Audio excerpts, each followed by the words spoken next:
Изминатиот викенд ловците од ловното здружение Горица од Чешинова во организирана хајка на терените на друштвото отстрелале 2 волчици. Ловот на овие предатори бил организиран откако локалните сточари се пожалиле дека волците им ги напаѓаат стадата и им предизвикуваат штети.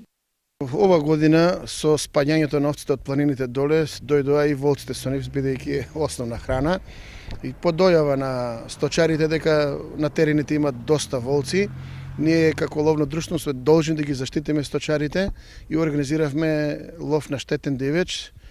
Минатата недела отстрелавме 2 волка, волчици односно, капиталци. Покрај двата отстрелани, ловците забележале уште 5-6 волка, но немале можност да пукаат кон нив.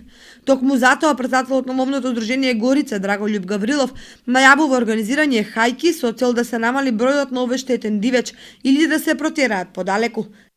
Стадото на волци кое беше присутно на планината броеше негде околу 6-7 волци, од кои 2 само беа отстрелани. Значи се уште ги има, ќе мора ние како ловци да се ангажираме уште повеќе за да можеме барем да ги заштитиме на некој начин сточарите, бидејќи се доста штетни особено за овчарската популација, за овците, доста се штетни и затоа ние како ловно друштво се трудиме да колку можеме во нашиот домен да помогнеме на сточарите. Покрај редовните ловни активности по целосното завршување на сезоната, друштвото ќе организира комерцијален лов на бекасини за ловци од Италија, Грција и други земји, со цел да се обезбедат дополнителни средства за нормално функционирање и покривање на тековните